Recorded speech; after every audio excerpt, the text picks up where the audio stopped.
샬롬. 서로 인사 나누십시다.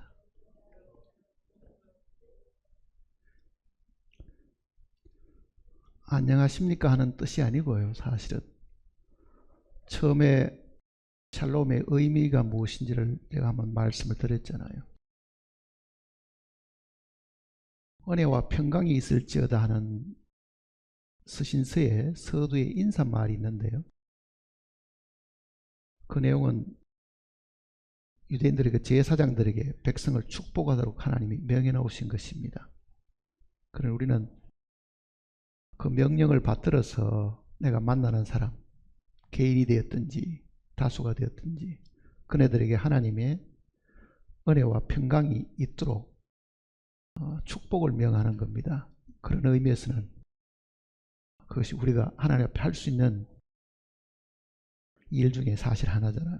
그러니까 기쁜 마음으로 주여 저 영혼에게 주님의 은혜와 평강을 내려주십시오 하는 그 간절한 소원을 담아서 하는 기도입니다. 다시 한번 인사를 해보십시오.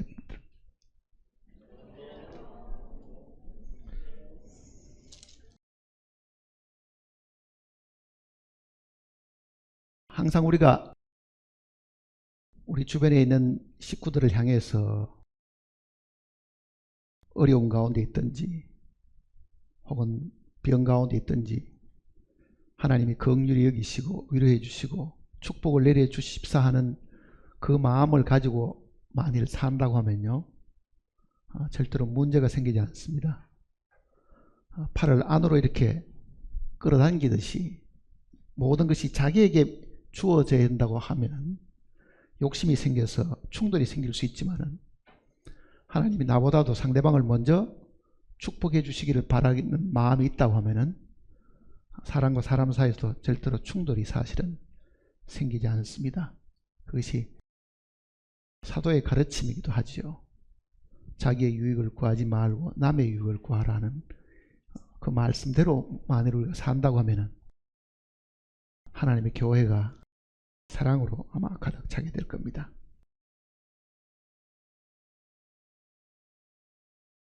제가 기도하는 동안에 이런 부분을 두고 기도한 적이 있습니다. 왜 하나님께서 지금 살아있는 우리들에게 지금 역사하는 것을 보기가 힘드는가? 우리는 하나님이 살아계신 하나님이라고 이야기를 하는데 실제 우리가 믿는 하나님은 살아계신 하나님이라기보다는요, 죽으신 분이라고요. 기도할 때도 내 죄 때문에 돌아가신 주님 감사합니다 그러잖아요.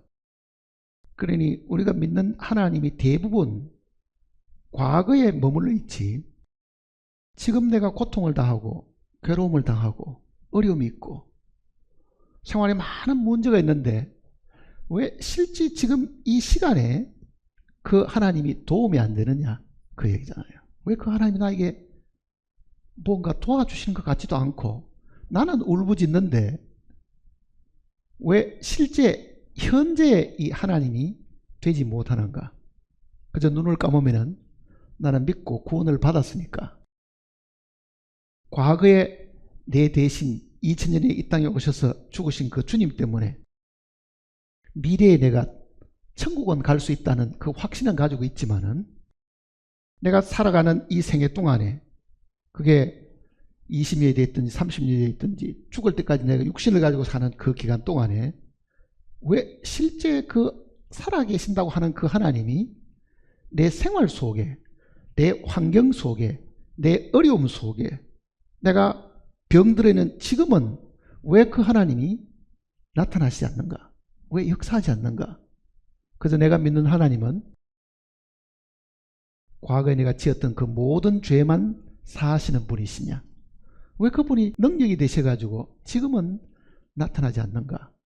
그 부분을 두고 기도한 적이 있었습니다. 그러니 우리가 주님 감사합니다 하는 그 감사도 내 죄 때문에 죽으셨다. 그래서 나는 멸망당하지 않고 천국을 간다.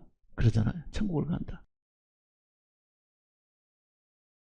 그러니 왜 하나님이 과거의 하나님은 되는데, 그리고 죽어서 나중에 천국에 보내주시는 하나님은 되는데, 현재 살아있는 지금은 왜 하나님이 크게 도움이 안 되는가? 그 부분을 두고 기도한 적이 있었습니다. 아마 여러분도 그런 생각을 가끔은 하셨을지 모릅니다.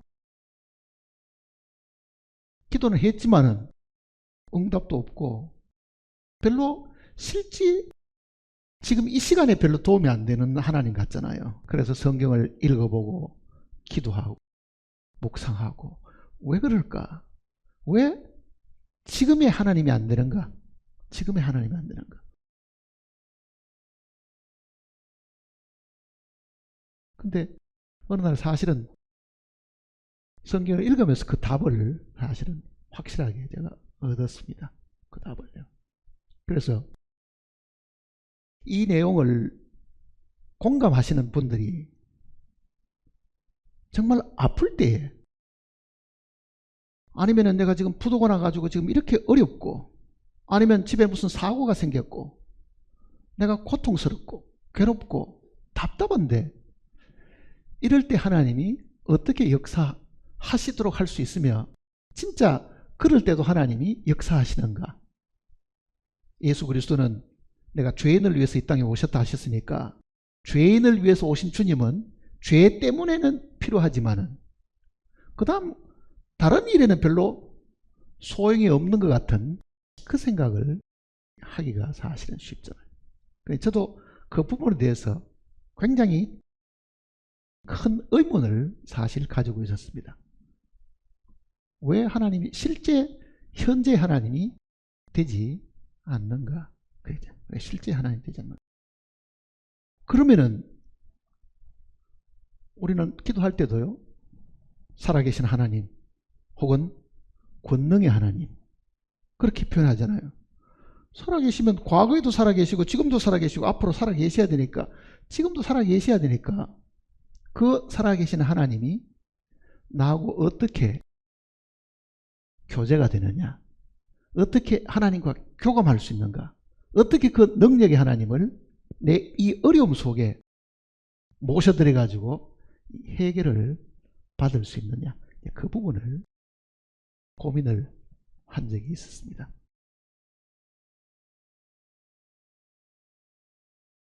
성경 속에 사실은 그 답이 있습니다. 그래서 오늘 제가 그 답을 가르쳐 드릴 테니까요, 이제는 신앙생활을 구체적으로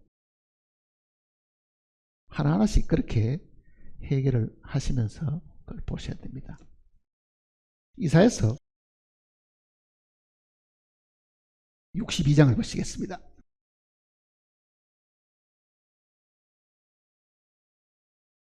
이사야서 62장.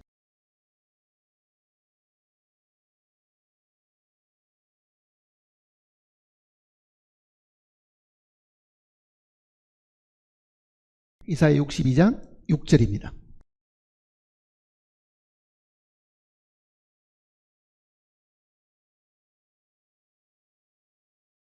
예루살렘이여, 내가 너의 성벽 위에 파수꾼을 세우고 그들로 하여금 주야로 계속 잠잠하지 않게 하였느니라. 너희 여호와로 기억하시게 하는 자들아, 너희는 쉬지 말며 또 여호와께서 예루살렘을 세워 세상에서 찬송을 받게 하시기까지 그로 쉬지 못하시게 하라.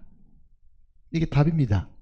저는 이 구절을 보고요, 왜 이 구절을 내가 언더라인 줄도 쳐놓기도 하고 이걸 여러 번 읽었는데 이걸 미처 잘 발견을 못했을까, 그 생각을 한 적이 있습니다. 자, 여기 보면은 6절에 보면 이렇게 얘기합니다. 예루살렘이여, 이스라엘 백성이 그 예루살렘에 성전이 있고 거기에 하나님을 섬기는 바로 그 튼데요.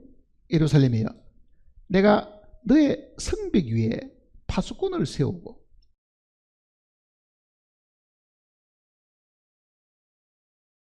예루살렘을 위해 가지고 하나님이 여기에 파수꾼을 세운다 그러잖아요. 파수꾼을 세우고.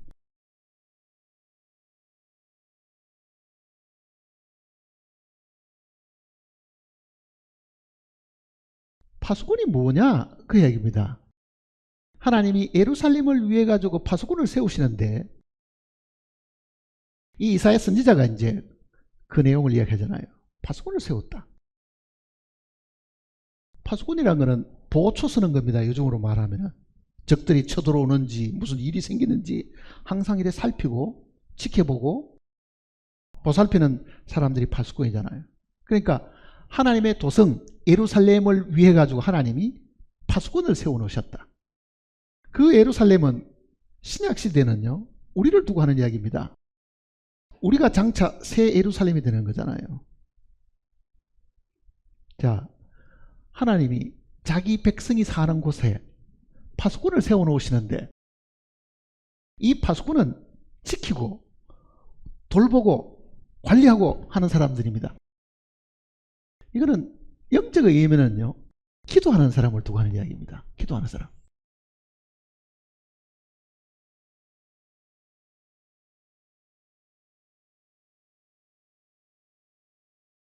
하나님 앞에 깨어서 항상 경성하면서 기도하는 사람들을 성경에는 파수꾼이라고 늘 이야기한 거예요.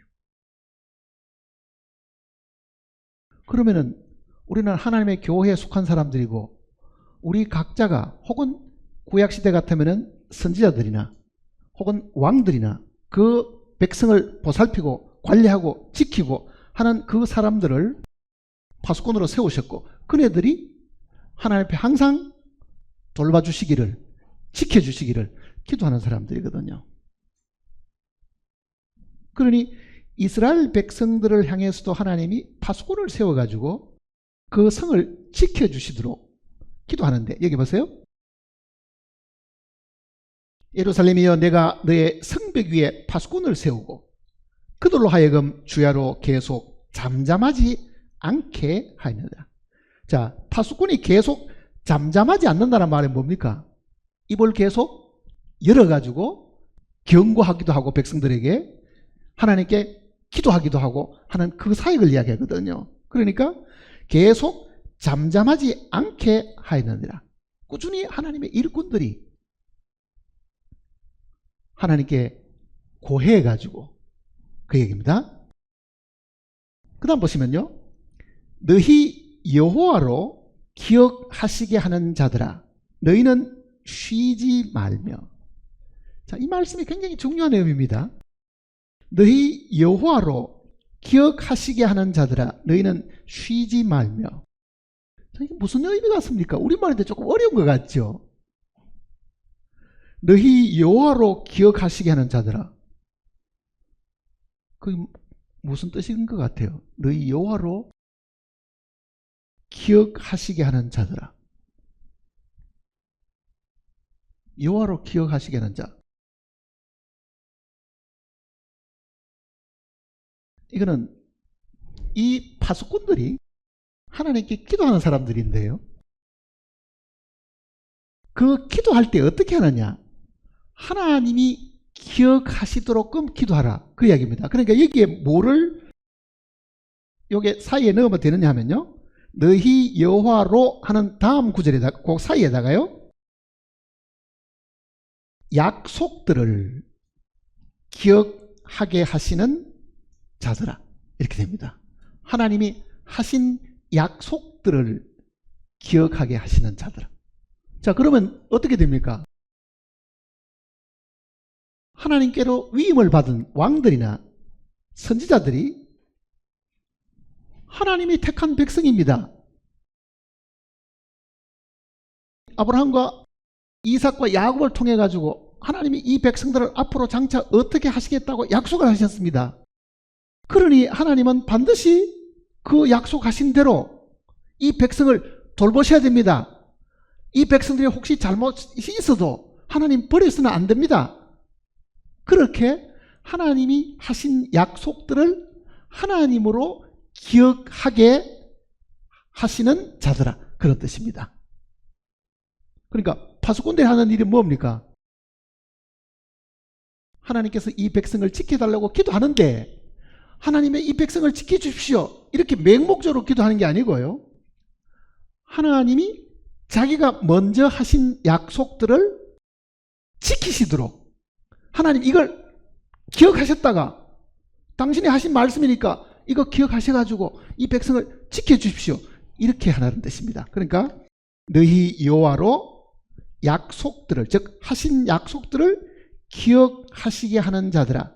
그 다음에 너희는 쉬지 말며 또 여호와께서 예루살렘을 세워 세상에서 찬송을 받게 하시기까지 그로 쉬지 못하시게 하라. 자, 이 구절 잘 한번 생각해 보세요. 내가 믿는 하나님은 이 땅에 오셔가지고 아들을 이 땅에 보내셔가지고 구속의 사업을 다 이루시고 하늘로 올라가셨습니다. 하나님 보좌 우편에 계시지요. 뭐하고 계십니까? 쉬고 계시는 것 같잖아요. 그러니 하나님이 하시는 일은 우리의 죄를 사하시기 위해서 구속의 사업을 다 이루시고 지금은 아무것도 안 하시는 것 같잖아요. 지금.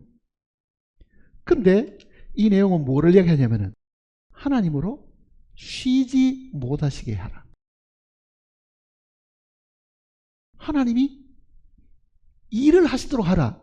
그 얘기잖아요. 하나님이 일을 하시도록 하라. 자, 우리는 지금 이렇게 기도하잖아요. 하나님, 먹을 것이 없으니 아니면 아프니 도와주십시오. 물론 하나님의 긍휼하심이 있기 때문에 그런 기도의 응답도 있을 수 있습니다. 그러나 기도를 그렇게 해서는요, 응답받을 확률이 극히 드문 거예요. 아주 갓 주님을 알고 주님에 대한 지식이 별로 없는 사람들, 아직도 정말 어린 사람 같으면은 그런 기도도 하나님이 불쌍해서 도와주실 일이 있지만은요, 실제 기도는 그렇게 기도해서 응답받을 경우는 거의 드뭅니다.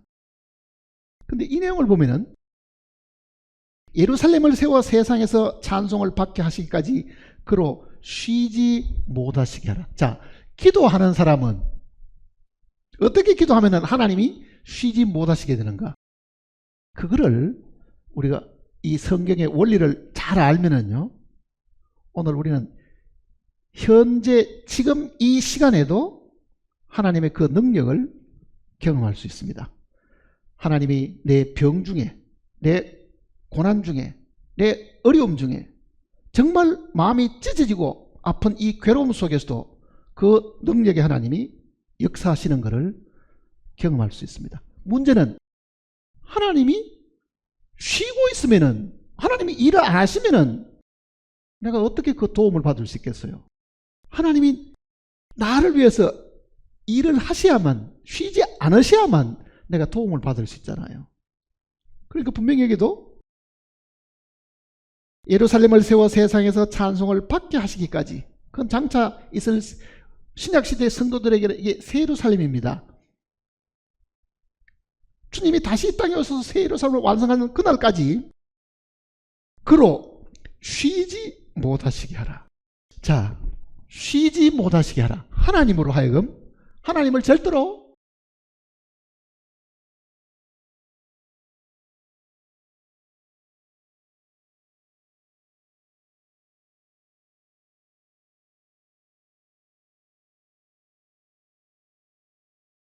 이게 우리가 정말 하나님께 기도하는 그 방법을 사실 가르쳐 준 겁니다. 어떻게 기도를 해야 되느냐. 우리 모두는요, 어떻게 보면은 기도하라는 부탁을 받은 사람들입니다. 항상 기뻐하라, 쉬지 말고 기도하라, 혹은 성령 안에서 무시로 기도하며, 이 기도하라는 말이 신약에도 수없이 많이 나와 있잖아요. 그 기도하라고 말씀하신 것은 말을 바꾸면은 내가 쉬고 있다가 네 기도를 듣고 내가 뭐 한다는 얘기입니까? 일을 하마 하는 그 말과도 사실 같잖아요. 근데 우리는 기도를 안 하니까 그것도 성경에 가르쳐준 그 원리에 따라서 기도를 하지 않으니까 하나님이 여전히 쉬고 계시기만 하지, 과거의 하나님, 성경책 속에 있는 하나님이지, 그 하나님이 과거에서 현재로 성경 안에서 밖으로 나오셔가지고 지금 내 생활 속에서 그가 역사하시는 것은 경험하지를 못하고 있다, 그 얘기잖아요. 그러니 하나님이 문자로 계시는 이 하나님, 성경책 안에만 계시는 그 하나님이 밖으로 나오시고 과거에 우리의 모든 죄를 사하셨던 하나님, 저 하늘 보좌에 앉으신 그 하나님이 다시 이 땅에 나타나시고 지금도 역사하시는 하나님이 되게 하려고 하면은 이 성경이 가르쳐준 대로 쉬지 못하시게 하라. 쉬지 못하시게 하라. 그러니까 우리가 생각하는 하나님은 이미 구속의 사업을 다 완성하시고 하늘 보좌에 하나님 우편에 앉아 계시면서 그저 때만 되면은 다시 재림해가지고 세상을 심판하고 교회를 받아들여서 신부로 만들고 그 스토리만 생각하고 있지, 그 하나님이 현재의 하나님, 내 생활 속에 역사하시는 하나님이 아니시다, 그 얘기잖아요. 자, 그러면은 기도라는 것은요, 우리가 하나님께 기도해가지고 하나님께 복을 받을 수 있는 방법은 별로 없습니다. 근데 만일 하나님이 약속을 해 주셨는데 그 약속을 붙들고 하나님을 압박을 하게 되면요, 하나님도 어떻게 할 수가 없어요. 그래서 우리는 이 성경 속에 기도의 이 모델들을 한번 찾아볼 필요가 있습니다. 정말 어려움에 처해 있었을 때에 그네들이 어떻게 기도했는가, 그 모델들을 창세기부터 한번 찾아보려고 합니다. 그 중에 한 사람, 우리가 잘 아는 사람 누굽니까? 야곱입니다. 야곱은 꾀가 많지요, 욕심이 많지요, 머리가 잘 돌아갑니다. 그러니 뱃속에 있을 때도 형의 발꿈치를 잡을 만큼, 그래서 그 이름이 야곱이라고 불릴 정도로 그렇게 교활한 사람이었는데 팥죽 한 그릇에 장자권도 탈취하고, 어쨌든 그런 사람이 바단 아람이라는 데서부터 다시 돌아와서 고향으로 돌아오니까 제일 두려운 사람이 누굽니까? 자기가 속였던 형님이 두렵잖아요. 이제는 거부가 돼서 돌아오긴 했는데, 고향 땅으로 돌아오긴 했는데 분명히 형이 자기를 죽이려고 한다는 걸 알고 있었기 때문에 내가 가다가는 또 죽을지도 모른다, 그 심리적인 압박이 너무 큰 거예요. 그러니 계획을 합니다. 짐승의 수는 여러 패러기를 나누고 자기가 할 수 있는 방법을 최대한 동원해가지고는요, 하나가 당하면은 다 달아나도록 편들을 다 나누고 자기의 아내도 첩들을 앞에 세우고 자기가 가장 사랑하는 첩은 뒤에 세우고, 그런 궁리를 다 하는 그 야곱의 입장을 한번 생각해 보세요. 만일 우리가 그 야곱의 입장에 있다고 한번 가정해 보세요. 우리가. 그런데 그는 하나님을 믿는 사람입니다.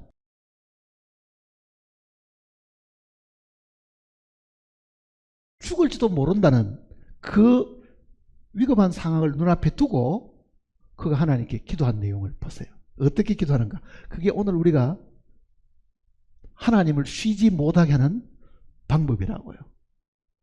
창세기 32장을 봤습니다.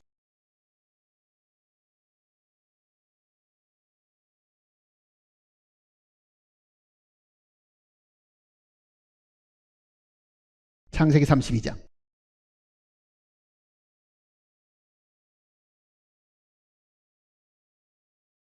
7절입니다.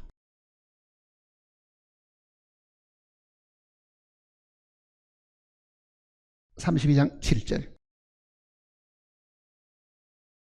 야곱이 심히 두렵고 답답하여 자기와 함께한 동행자와 양과 소와 낙태를 두 떼로 나누고 이르되 에서가 와서 한 떼를 치면 남은 떼는 피하리라 하고 야곱이 또 이르되 내 조부 아브라함의 하나님, 자 기도하는 겁니다.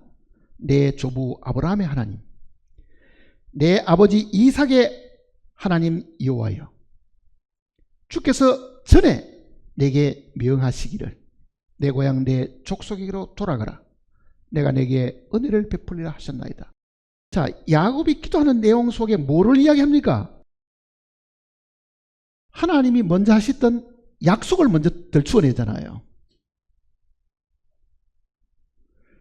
하나님이 나보고 고향 땅으로 가라고 말씀하셨습니다. 그런데 내가 지금 고향 땅에 가까이 와보니 너무너무 두려우니 그 이야기입니다. 그런 죽음에 직면해 있을 그 상황에서도요, 하나님이 하신 약속을 하나님이 기억하시도록 하나님을 몰아붙이는 거지요. 당신이 나보고 가라고 했으니 만일 내가 여기서 죽는다고 하면은 당신 책임입니다. 그 얘기잖아요. 그 다음 또 보세요. 나는 주께서 주의 종에게 베푸신 모든 은총과 모든 진실하심을 조금도 감당할 수 없사오니 내가 내 지팡이만 가지고 이 요단을 건넜더니 지금은 두 때나 이루었나이다. 자, 부자 되게 해주신 건 좋은데 그 말입니다. 부자 되게 해주신 건 좋은데 그 다음 뭐라고 기도합니까? 내가 주께 간구하오니 내 형의 손에서 에서의 손에서 나를 건져 내시옵소서. 내가 그를 두려워하면 그가 와서 나와 내 처자들을 칠까 겁이 나기 때문이다. 얼마나 이 두려움이 컸습니까? 그 두려움을 못 이겨가지고 하나님께 기도하는데 그 다음 12절도 이렇게 이야기합니다. 주께서 말씀하시기를 내가 반드시 내게 은혜를 베풀어 내 시로 바다에 세일 수 없는 모래와 같이 많게 하려 하셨나이다. 자, 하나님의 먼저 하신 그 말씀을 들추어 가지고요, 하나님을 압박하는 거잖아요.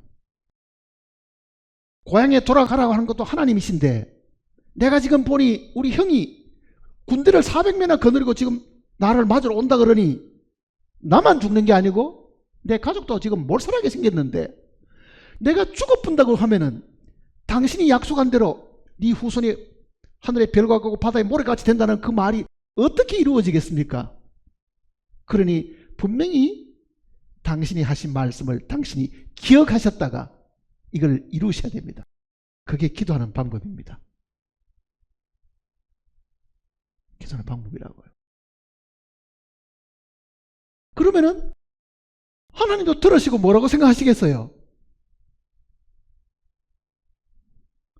하나님이 자기 하신 말씀을,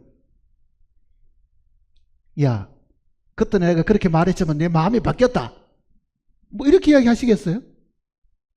그렇게 이야기는 못 하시는 거잖아요. 그러니 이사야서 52장 6절 그 내용이 여호와로 기억하게 하시는 하는 그 표현이 바로 그겁니다. 여호와로 하여금 하신 약속을 기억하게 하는 사람들이 파수꾼이고 기도하는 사람들이라고요. 기도를 하되 분명히 하나님이 하신 말씀을 먼저 상기시켜 드리고, 그 얘기죠. 상기시켜 드리고 맹신하는 게 있죠. 맹신. 믿음이, 우리는 믿음을 이야기할 때에 맹목적으로 믿는다, 그런 표현이에요. 맹신. 주실 줄 믿습니다. 그렇게 해가지고 응답받을 수 있는 확률은 거의 없습니다. 사실은요. 그거는 하나님을 시험하는 겁니다.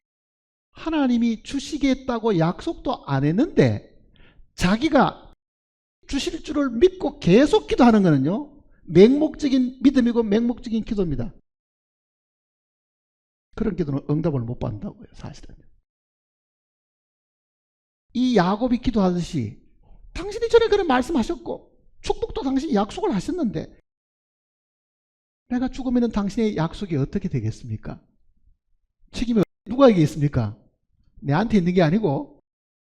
하나님께 있습니다. 자, 이런 기도는 야곱만 이렇게 기도한 게 아닙니다. 다윗, 솔로몬, 다니엘 다 이렇게 기도했습니다. 다윗의 기도를 한번 보실까요? 다윗이 뭐라고 기도하는지 한번 보세요. 사무엘하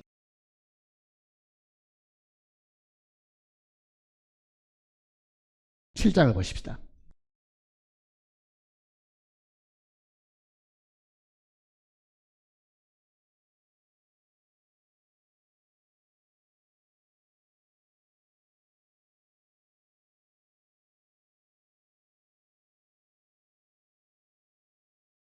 (18절입니다) 7장 18절.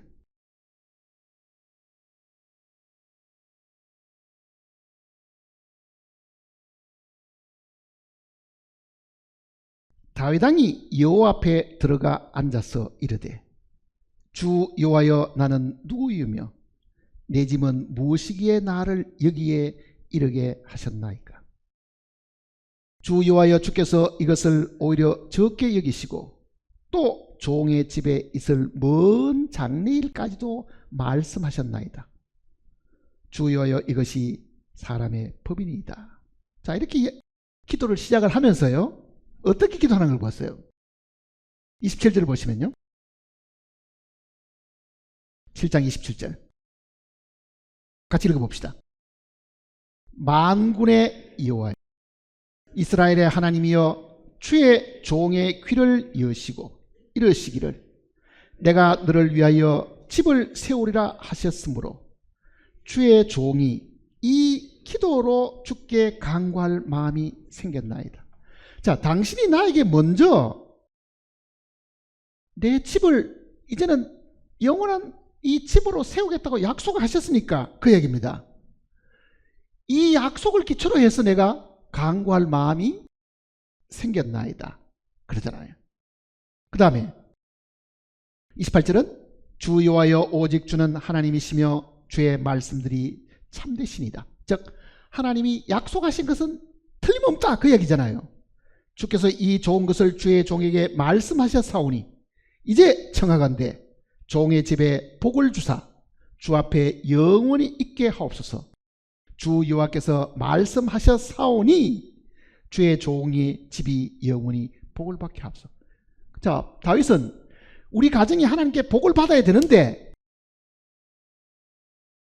우리가 이렇게 기도한다고 생각해보세요. 하나님 우리 가정을 축복해 주십시오. 그건 하나님 마음입니다. 축복할지 안 할지는. 근데 다윗은 뭐라고 기도합니까? 당신이 우리 가정을 축복하신다고 약속하셨으니 축복하십시오. 이렇게 얘기하잖아요. 그 말은 무슨 뜻이냐면 오늘 우리가 기도할 때도요, 하나님으로 하여금 쉬게 못하시려고 하면 하나님이 먼저 하신 말씀들을 우리가 먼저 하나님께로 받아가지고 그 말씀을 붙들고 하나님이 이렇게 말씀하셨으니 하나님이 이루셔야 됩니다. 그러면 하나님도 자신이 하신 말씀에 묶이게 되잖아요. 하나님도 먼저 하신 말씀에 제한을 받으시죠. 그러면 하나님도 역사 안 하실 수가 없으시다. 그것이 응답받는 기도입니다, 사실은. 자, 기도는 왜 하느냐? 하나님이 일하시도록 하기 위한 겁니다. 내가 할 수 없으니까, 내가 어려움에 처해 있으니까 가만히 계시는 하나님을 활동하게 하는 그 근거가 기도라고요. 쉬지 말고 기도하라 그러니까 사람들이 이렇게 생각합니다. 아유, 할 일도 많은데 언제 무릎 꿇고 앉아서 기도하냐? 기도를 무슨 큰 율법처럼 생각해가지고 그거를 억지로 기도하려고 하면요, 기도할 내용이 뭐 있어요? 그런데 정말 살아계신 하나님이 살아계시는 그 능력을 나타내 보이게 하려고 하면요, 기도 이외에는 없어요, 사실은요. 기도 이외에는. 자, 오늘 내가 아픕니다. 아이고, 하나님, 이게 죽을 병이지 아니면 회복을 할 수 있는 병이지 저는 모르지만은 내가 읽는 이 하나님의 말씀 속에 이런 말씀이 있습니다. 아픈 사람이 기도할 수 있는 많은 말씀들이 사실 성경 속에 있습니다. 야고보서를 한번 보세요.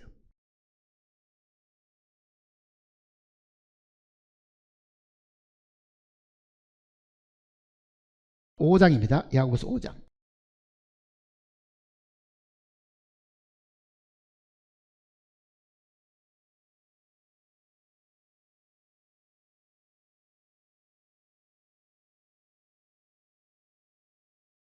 오 장 13절.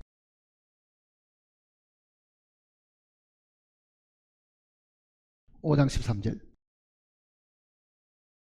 너희 중에 고난당하는 자가 있느냐? 그는 기도할 것이요. 즐거워하는 자가 있느냐? 그는 찬송할지니라. 너희 중에 병든 자가 있느냐? 그는 교회 장로들을 청할 것이요. 그들은 주의 이름으로 기름을 바르며 그를 위하여 기도할지니라. 믿음의 기도는 병든 자를 구원하리니 주께서 그를 일으키시리라. 혹시 죄를 범하였을지라도 사심을 받으리라. 내가 병들어 있고 아니면 내가 고난당하는 중에 있는 사람이었는데 어느 날 그 병 중에서 혹은 그 고난 중에서 이 말씀을 읽고 하나님이 고난당하는 나에게 혹은 병들어 있는 나에게 기도하라고 말씀하셨구나. 분명히 여기는 믿음의 기도는 병든 자를 구원하리니 그러잖아요. 그럼 우리는 어떻게 기도해야 되겠어요? 주님, 나는 기도할 줄도 모르지만은 어떻게 기도해야 될 줄 모르지만은 주님이 병들이는 나에게 기도하라고 말씀하셨습니다. 그리고 믿음의 기도는 병든 자를 낫게 해주신다고 하셨으니 당신이 이 말씀을 지키십시오. 그것이 하나님으로 쉬지 못하게 하는 일입니다. 기도는 침묵 중에 계시는 하나님으로 하여금 일하게 만드는 거고 과거에 계시는 하나님, 책 속에 계시는 하나님을 현실에다가 불러내 가지고요 하나님으로 활동하게 하는 것이 기도라고요. 기도라는 수많은 성경 구절이 있지만은 그거를 우리는 제대로 기도하는 사람들이 별로 없잖아요. 사실 제대로 기도하는 사람. 병들어 있을 때 우리가 하나님께 기도할 수 있는 많은 내용들이 성경 속에 있습니다. 출애굽기 15장을 한번 보세요.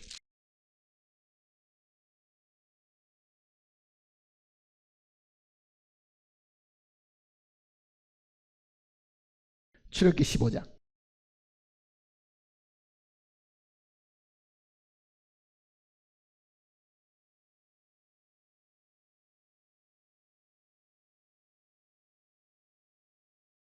(15장) 26절입니다.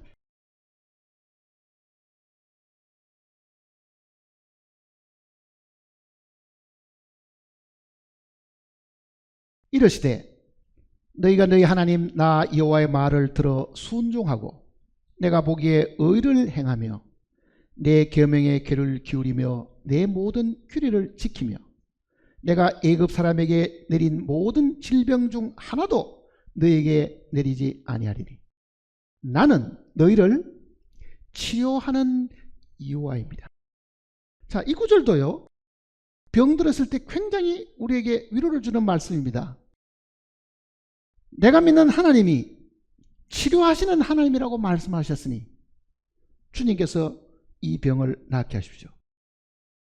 의사가 수술을 했다고 해서 다 낫는 것도 아니잖아요. 수술해도 죽는 사람도 있습니다. 근데 정말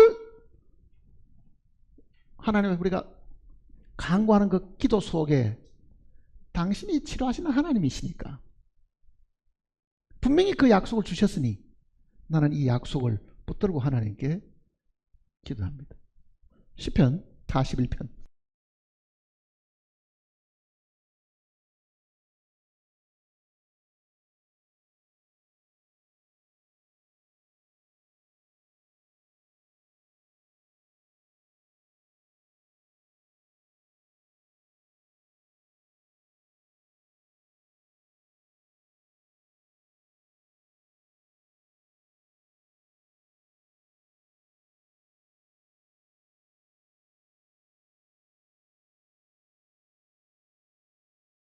3절입니다.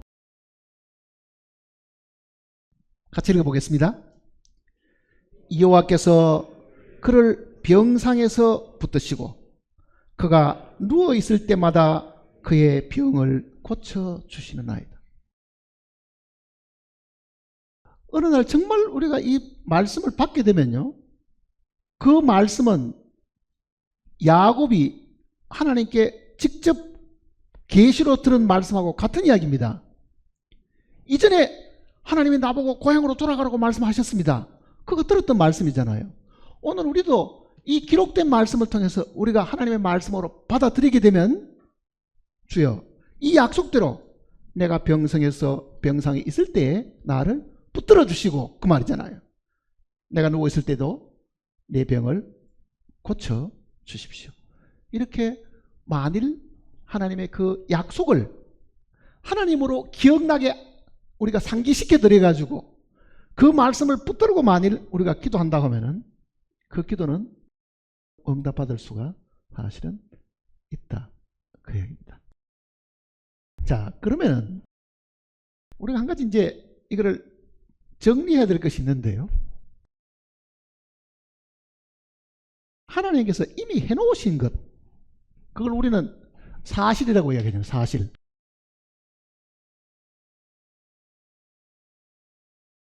이거는 이미 실존했던, 하나님이 실제 역사하셔서 해놓으신 사실들이잖아요. 이거는 사실들. 그 중에는 천지 창조에 대한 것도 있고 우리를 위해서 이루는 십자가의 구속도 분명히 있죠. 그러니까 이 사실들은 이미 과거에 다 해놓은 거잖아요. 하나님께서.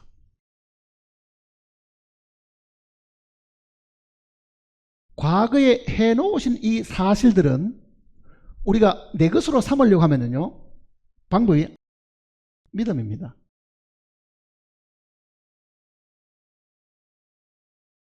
근데 하나님이 하신 약속은, 약속이란 거는 어떻게 해 주겠다는 거잖아요. 이거는 현재와 미래와 관계되는 거잖아요. 현재나 미래지요.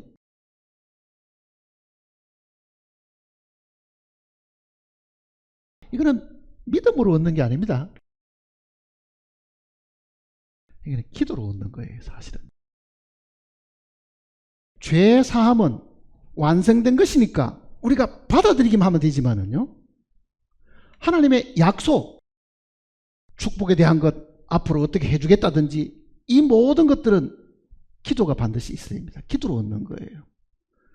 그거를 잘못 생각하면은, 이게 뒤죽박죽 섞여 놓으면은요, 기도는 안 하고 믿었으니까 하늘에서 뭐가 툭 떨어지듯이 구원받았으니까 저절로 축복이 그냥 주어지는 것처럼 생각하고 있는 거죠. 그렇게는 되지는 않습니다. 그러니까 이미 과거에 이루어진 것은 완성된 것이니까 정말 내가 믿음으로 받아들이기만 하면 되는 거지만, 약속은 반드시 우리의 기도가 있어야 됩니다. 왜 그렇게 했어요? 그건 하나님도 그렇게 말씀하셨어요. 하나님도. 내게 구하라, 그러면 내가 주겠다 그러잖아요. 왜 구하라, 두드리라, 찾으라 그런 말이 왜 있겠어요? 하나님은 우리의 이 구원받고 난 이후에도 많은 축복을 주시려고 준비를 다 해놓으셨지만은, 정작 내가 그거를 원치 않으면은 하나님도 주려고 하다가도 손이 부끄러운 거예요. 쳐다보지도 않고 받으려고 마음을 안 먹으면은 하나님도 어떻게 하겠어요? 그러니 하나님이 주시려고 하는 이 많은 축복들은 나도 구해야 되는데, 그게 기도잖아요. 구해야 되는데. 에스겔 36장을 보시면요,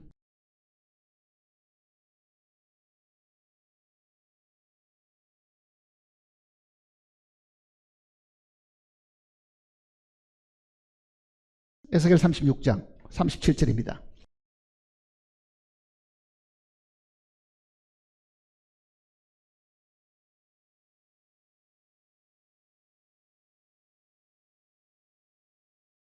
36장 37절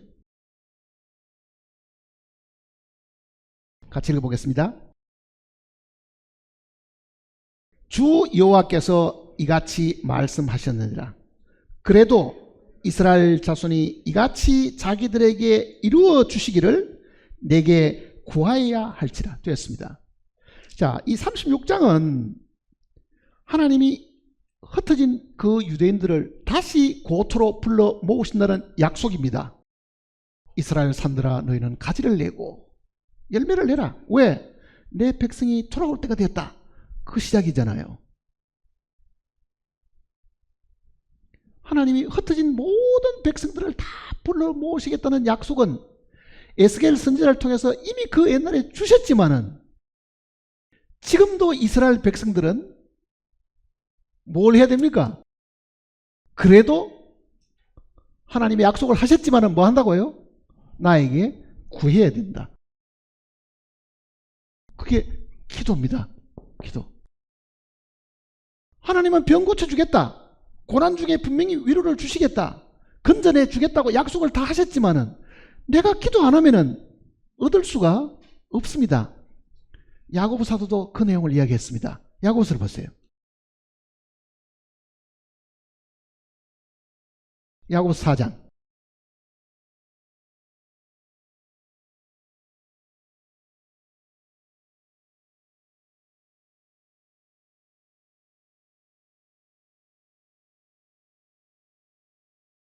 야고보 4장 2절입니다. 너희는 욕심을 내어도 얻지 못하며 살해하며 시기하여도 능히 취하지 못하고 다투고 싸우는도다.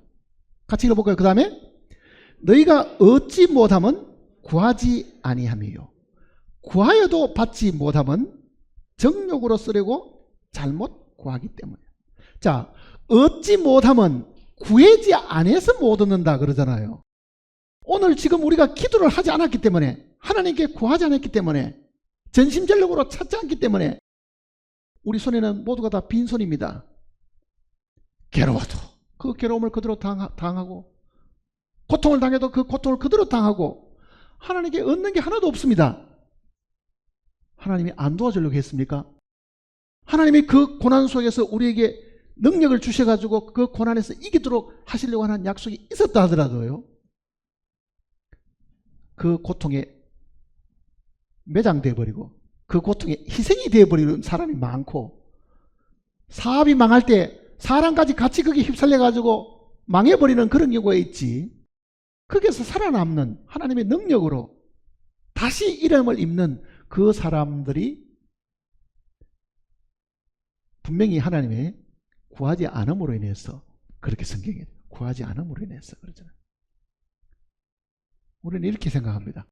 무슨 일이 생기면은요, 아유, 뭐 내가 잘못했으니까 뭐 할 수 없지 뭐. 그럼 어떻게 하자는 이야기예요? 내가 잘못한 일을 내가 그저 벌 받고 말겠다는 뜻입니까? 그러나 실제 내가 잘못하지 않아도 당하는 많은 고통과 어려움들이 있습니다. 내가 직접 잘못하지 않아도. 그때는 뭐라 그럽니까? 팔자가 그런 걸 어떻게 하겠어? 자식들도 그렇고 뭐 사업도 제대로 그렇게 여러 번 새로운 사업을 이렇게 세워봐도 안 되고, 또 한다 그래 또 안 될 거고, 나는 하나님이 이렇게 살다가 세상을 마치고 오라고 아마 정해놓은 모양이다. 이건 무슨 운명처럼 생각하잖아요. 팔자 타단한 사람, 운명 타단한 사람은요, 절대로 그리스도인들 가운데 그런 사람이 있어서는 안 됩니다. 성경대로 얻지 못하면 구하지 아니합니다. 그러잖아요. 얻지 못하면 구하지 않을 것 같다. 그런데 구해도 얻지 못하는 것은 어떻다고요? 정욕으로 쓰려고 하는, 그 말은 무슨 뜻이냐면요, 자, 우리가 하나님께 기도하는데 기도하려고 하면은 기도하는 사람 편에서의 준비되어야 될 것이 분명히 있습니다. 기도하는 사람이 기도하기 전에 먼저 해야 될 것이 하나 있다고요. 그거는 하나님과 내 사이에 가로막고 있는 죄를 먼저 해결해야 됩니다. 그 죄가 있는 동안에는 기도가 응답이 안 되고 하늘에서 땅으로 떨어진다고 성경도 이야기하잖아요. 시편 66편을 보시면요.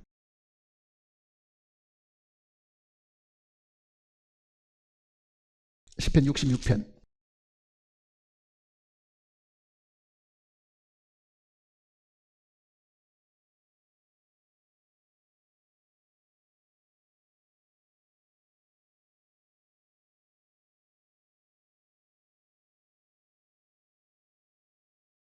18절입니다. 66편 18절. 내가 나의 마음에 죄악을 품었더라면 주께서 듣지 아니하시리라. 그러나 하나님이 실로 들었으며 내 기도 소리에 귀를 기울이셨도다. 하나님을 찬송하리로다. 그가 내 기도를 물리치지 아니하시고 그의 인자심을 내게서 거두지 아니하시다. 자, 하나님과 나 사이에 가로막힌 죄가 없으면은 반드시 하나님이 내 기도를 들으시고 그 기도를 물리치지 않으신다 그러잖아요. 그것도 약속입니다. 그러니 기도를 하려고 하면 양심에 송사받는 부분, 기억나는 죄는 반드시 먼저 하나님 앞에 자복을 해야 됩니다. 자복을 하고. 그리고 하나님과 나 사이에 막힌 것이 없다는 게 분명하면은 분명히 하나님이 기도를 들으시고 하나님이 나서서 일을 하시게 된다. 나서서 일을 하시게 된다. 자, 그러면은 내가 믿은 하나님은 사실을 내가 믿었는데 그 사실을 믿은 하나님은 나를 위해서 죽으신 주님이잖아요. 죽으신 주님.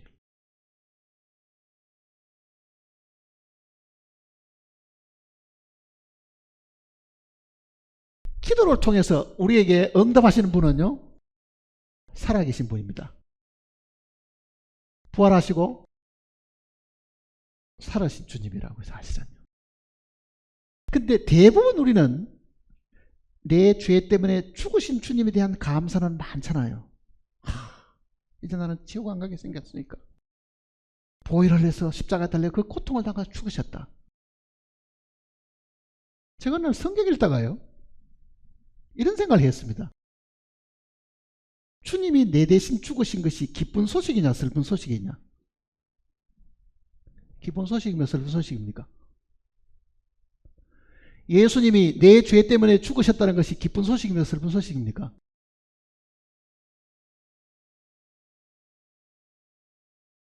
예? 기뻐요, 슬퍼요? 기뻐요? 우리가 보통 복음 그러잖아요. 복음. 이 복음이라는 게 복된 소식, 기쁜 소식이라는 뜻입니다. 복되고 기쁜 소식. 과거에 늘 생각하는 거 뭐냐? 죄 많은 나를 위해서 주님이 돌아가셨다. 나는 그 주님이 내 대신 죽으셨다는 그 사실을 내가 듣고 믿어. 나는 죄 사함 받았다. 그러니 주님이 내 대신 죽었다는 그 소식을 나는 기쁘다고 생각했는데요, 잘못 생각하고 있었다는 알았어요. 주님이 내 대신 죽으셨다는 그 소식이 나에게 기쁜 소식이 될 수 있을까요? 내가 살아났다고 생각하면 기쁠지 모르지만은 내가 강물에 빠졌는데 우리 아버지가, 나는 건져놓고 우리 아버지가 빠져 죽었습니다. 기쁜 소식입니까? 슬픈 소식입니까?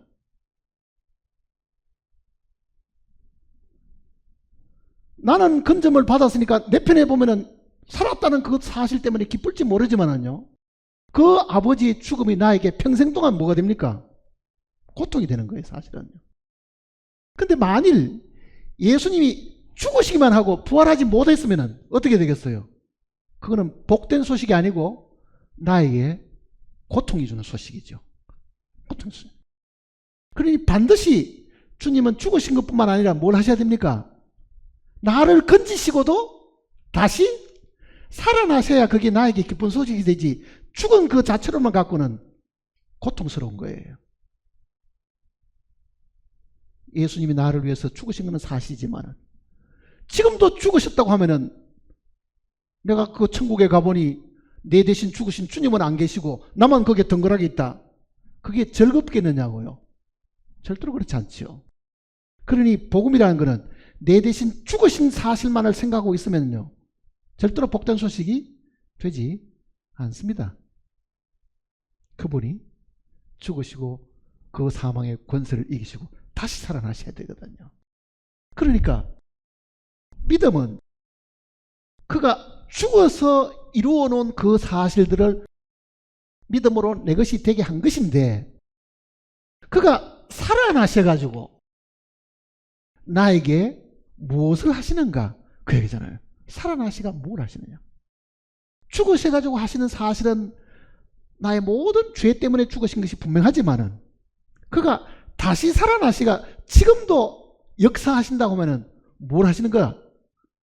그게 우리의 기도를 들으시고 응답하시고, 내가 겪는 이 세상이 악의 세상이고 마귀가 지배하는 세상 속에서 내가 여전히 죄 때문에 고통당하고 죄를 이기지 못하고 또 죄 짓고 있는 그 상황 속에서 그가 이제는 부활의 그 능력으로 사망의 권세를 폐하신 그 살아나신 분으로 역사하시려고 하는 것이다.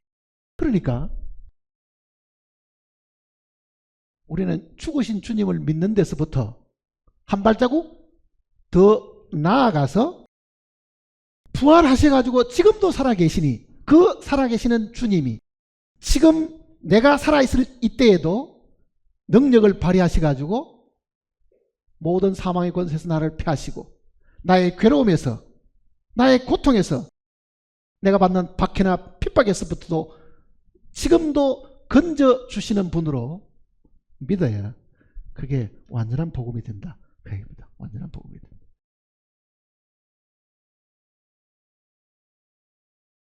그러니 이 살아신 주님이 지금 나에게 역사하고 내 가정에 역사하고 내가 하는 일에 역사하고, 그렇게 하시려고 하면 뭘 해야 돼요? 기도를 해야 된다. 그 뜻입니다. 기도를 해야 된다. 그거는 하나님을 불러내는 거잖아요. 하나님을 내 생활 속에 끌어들이는 거거든요. 불러내야 돼요. 그래서 기도하라는 말이 이렇게 많이 여러 번 반복해서 있는 겁니다. 만일 기도하라는 말이 없다고 하면 가정해 보세요. 내가 너희 죄를 사해 준 걸로 내가 끝났다. 그러면 죽음이, 그리스도의 죽음이 나에게 주는 효과는 이 세상은 아무 관계가 없고, 이 세상은 내가 괴로움 속에 살다가 고통 속에 살다가 끝이 나고 건너뛰어가지고 죽어서 나중에 천국 가는 일밖에 뭐 있겠어요. 그게 천국 가는 일밖에. 이 세상에는 온통 괴로움 속에 살다가 어느 날 천국에 눈을 떠보니 내가 믿었던 주님이 나를 천국 보내놨다. 그럼 지금은 뭐예요? 지금은 그렇게 되면 구원이, 완전한 구원이 되지를 않지요. 사실은요. 완전한 구원. 그러니까 그 주님께서 살아서 역사하시니까 우리가 정말 하나님이 살아계신다고 말을 한다고 하면은 그 죽으시던 주님이 살아계시는 그 하늘에서 내 생활 속에 역사하시도록 내가 기도를 해야 된다. 그 얘기입니다. 기도를 해야 된다. 그러니까 기도는 우리를 위해서 있는 겁니다. 기도하라고 부탁하신 것은 우리를 위해서 있는 겁니다. 근데 대부분의 경우는요, 기도를 거의 하지 않아요. 어떤 분 이렇게 말합니다. 기도를 꼭 무릎을 꿇고 조용할 때 어디 골방에 들어가서 기도할 필요가 뭐 있냐. 길 가면서도 기도할 수 있고 일하면서도 기도할 수 있고. 그 말이 틀리지는 않습니다. 몇 분 기도합니까? 그러면은 한마디 기도할 겁니다. 그런 상황 속에서 기도한다고 하면요, 한두 마디 기도하고는 아마 다 잊어버리고 뭘 기도했는지도 모르고 있을지도 모른다고요. 정말 하나님을 우리의 일 가운데 불러들여가지고 하나님이 역사하게 하려고 하면요, 우리는 하나님께 간절히 기도해야 됩니다. 간절히. 그러니까 예수님께서도요. 자, 처음에는 기도하는데 구하라 그렇습니다. 그 다음 뭡니까? 찾아라. 그 다음 뭐 하는 거예요? 두드리라. 이게 기도의 단계를 두고 하는 이야기입니다. 기도의 단계. 구해서 안 되면은 찾고, 찾아서 안 되면은 두드리라는 뜻이에요. 배고픈 사람이 배가 고픈데 길 가는 사람한테 처음에는 적선을 좀 해주세요 구할 수도 있지요. 그런데 굶어 죽게 생겼으면, 사람이 없으면은 어느 집을 찾아가서라도 문을 두드려서도 자기 위급한 상황을 알려서라도 도움을 받으려고 하겠죠. 그게 두드리는 겁니다. 그저 한번 하나님 향해 가지고 하나님 내 생편이 이러니까 하나님 도와주십시오. 그리고 잊어버리고 살면은 자기도 잊어버렸는데 하나님 뭘 기억하고 도와주시겠어요? 구해서 안 되면은 정말 찾아야 됩니다. 찾아서 안 되면은 두드려야 된다고요.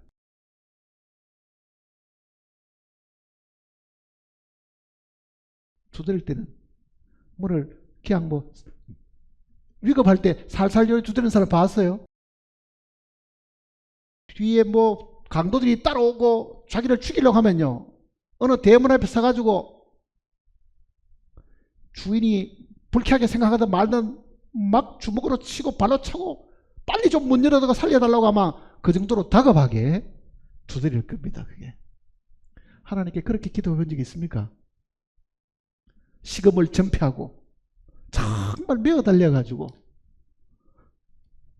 그러면 왜 하나님이 역사 안 하시겠어요?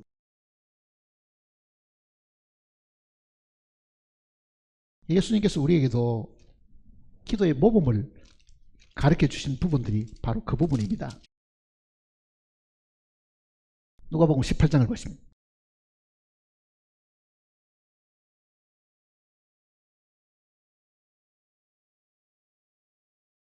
누가복음 18장.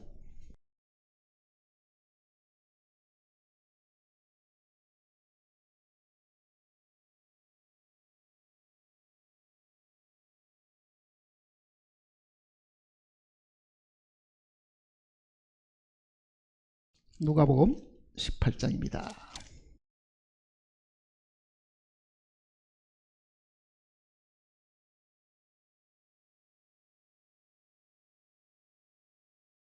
(1절입니다) 예수께서 그들에게 항상 기도하고 낙심하지 말아야 할 것을 비유로 말씀하여 이르시되, 어떤 도시에 하나님을 두려워하지 않고 사람을 무시하는 한 재판관이 있는데, 그 도시에 한 과부가 있어 자주 그에게 가서 내 원수에 대한 나의 원한을 풀어주소서 하되, 그가 얼마 동안 듣지 아니하다가 후에 속으로 생각하되, 내가 하나님을 두려워하지 않고 사람을 무시하나 이 과부가 나를 번거롭게 하니 내가 그 원한을 풀어주리라.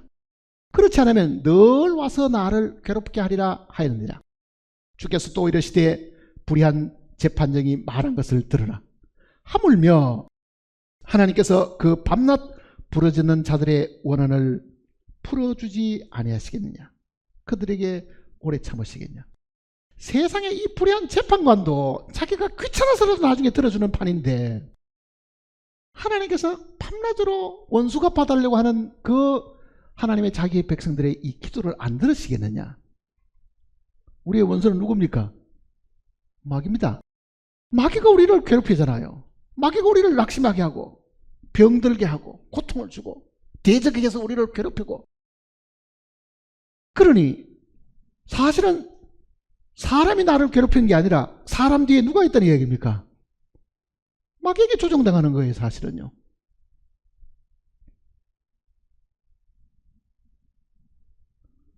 그러면 주여, 저 사람이 저렇게 악한 말을 하고 나를 이렇게 괴롭히고 나를 지금 이렇게 못살게 구는데, 저 사람 뒤에 역사하고는 사탄을 주님이 한 번 더 저주하시고 분명히 저 사람으로 하여금 이 일을 멈추게 하나님이 도와주십시오.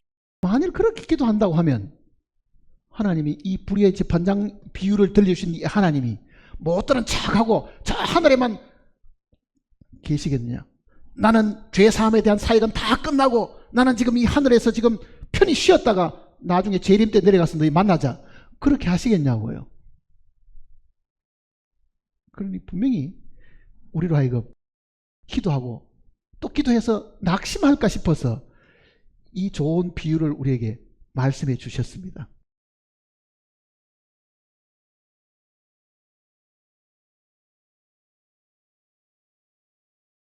하나님을 그저 입으로만 살아계신 하나님, 우리를 위해서 죽으신 분이 아니라 죽으시고 그 다음에 다시 살아나신 이 살아신 하나님을 정말 내 가운데 모셔 들여가지고 그분의 능력을 우리가 경험하려고 하면, 그분의 그 능력으로 고난과 어려움과 병마와 모든 것에서 정말 우리가 구원을 받으려고 하면 우리는 반드시 기도해야 됩니다. 기도해야 돼. 그거는 믿음으로 얻어지는 것이 아닙니다. 물론 우리는 말씀을 붙들고 있지만은요, 그 말씀 위에 우리는 하나님께 구해야 될 것이 있다는 것을 이야기하는 겁니다. 그거는 하나님이 너그러우신 분이기 때문에 우리에게 보너스로 주신 거하고 똑같지요.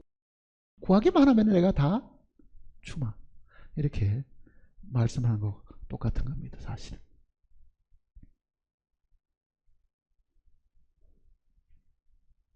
그러면 어느 날 아마 여러분이 간증할 때 이렇게 간증할 겁니다. 내가 과거에 예수 그리스도께서 내 죄 때문에 돌아가신 걸 내가 믿고 정말 죄 사함 받고 하나님 앞에 의롭다함을 얻고 영원한 생명을 얻었는데 실제 나는 생활 속에서 구원을 받지 못하고 괴로움이 닥치면 그 괴로움 속에 파묻혀버리고 그 괴로움 때문에 낙심하고 시리에 빠져 살았는데 그 고통과 어려움과 정말 실패 속에서도 주님이 나를 건지십니다. 그러니까 과거에도 건지셨고 지금도 건지시고 앞으로도 건지신다. 그게 우리 실제 생활에서 나오는 간증입니다. 생활에서 나오는 간증.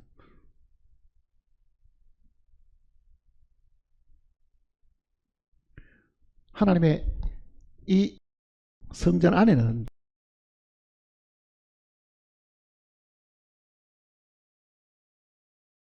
지성소가 있고요. 자, 지성소에 법궤가 있고 휘장이 있고 여기에 향단이 서 있죠. 향단이. 여기는 7 촛대가 있고 여기는 떡상이 놓여 있습니다. 이곳은 하나님이 계시는, 하나님이 임재해 계시는 곳입니다. 여기는 제사장들이 들어가서 하나님께 봉사하고 하나님을 섬기는 장소입니다. 어떻게 보면 이 장소는 하나님과 우리가 교제하는 장소입니다. 교제하는 장소. 근데 바로 이 휘장 앞에다가 여기다가 향불을 피우잖아요. 금으로 만든 제단에 향을 피우는 곳입니다. 이 향 피우는 일을 제사장이 제일 중요시하는 일이에요. 향 피우는 일을. 이 향은 기도를 상징하는 겁니다. 사실은요. 그 기도가 항상 하나님 앞에 올라가도록 그렇게 하는 거예요. 지성소에 가서 섬길 때도요, 휘장이 열리는 속죄일 날은 여기에 향을 담아가지고, 향로에 담아가지고 지성소 안으로 가지고 들어갑니다.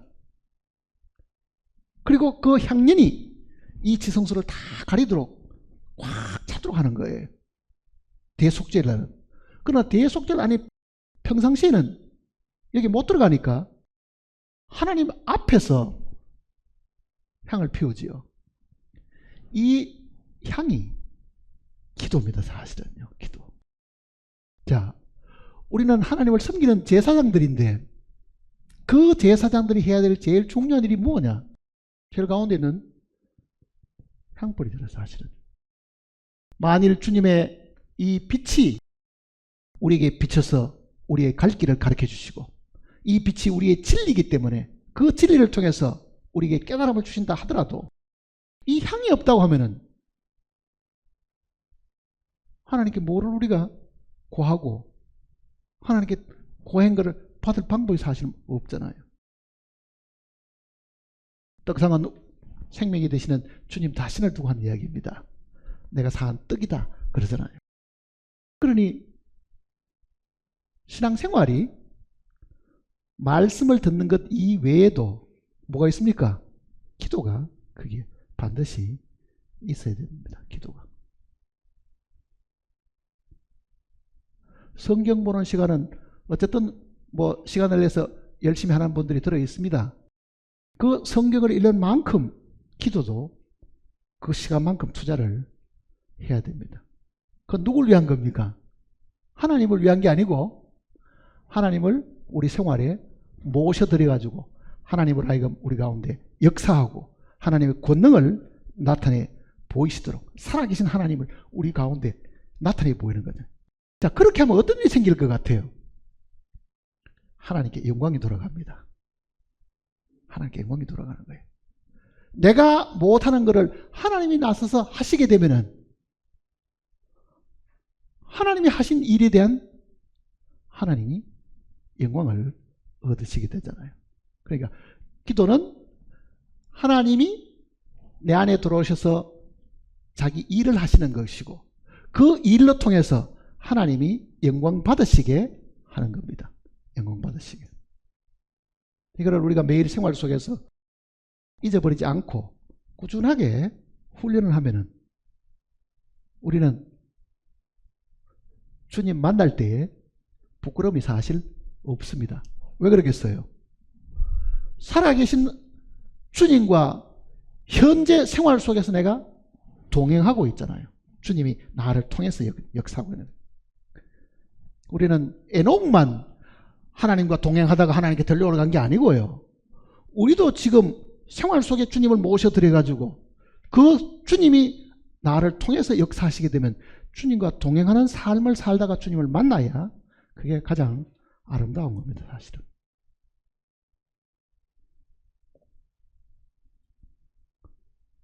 시간을 정해놓고 성경도 읽으시고 시간을 정해놓고 꾸준하게 지속적으로 기도하시면 분명히 우리 생활에 주님이 와 계심을 그리고 그 주님의 능력을 우리가 보게 될 겁니다. 기도하십시다.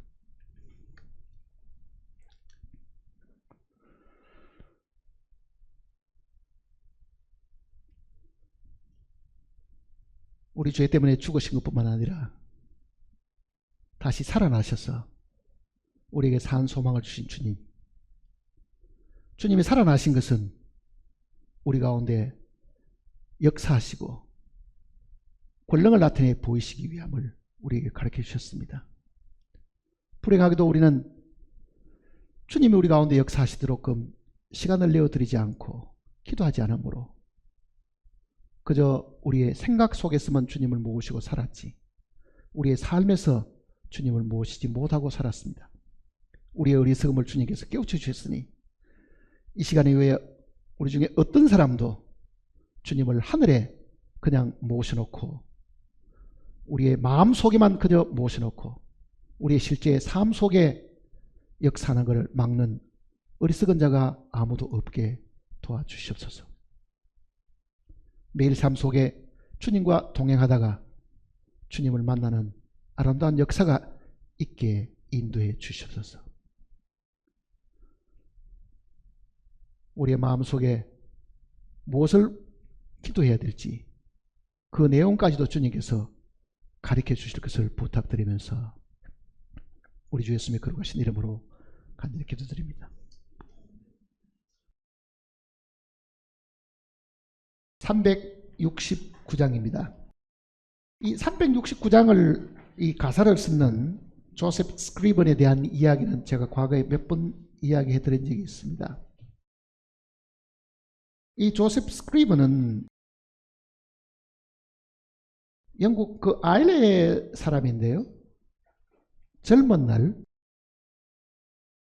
약혼녀를 이제 정해놓고 결혼하기 바로 전날 이 약혼녀가 마차를 타고 가다가 급류에 휘말려가 죽어버렸어요. 너무 충격을 받으니 몸도 상하고 고통스럽고 괴로운 상황 속에 있다가 그 당시에 카나다가 영국의 식민지로 있을 때 카나다로 이민을 갔어요. 이제 나이가 25살 때. 그 젊은 날 카나다에 가서 토론토에 가면은 지금도 호프라는 도시가 있습니다. 호프.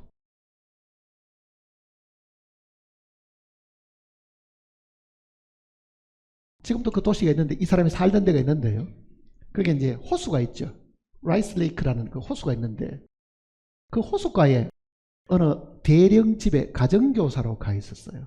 그 가정교사로 가 있는 그 집에 딸하고 다시 정부를 사타가 결혼을 약속을 했는데 그 사람은 캐톨릭이었어요.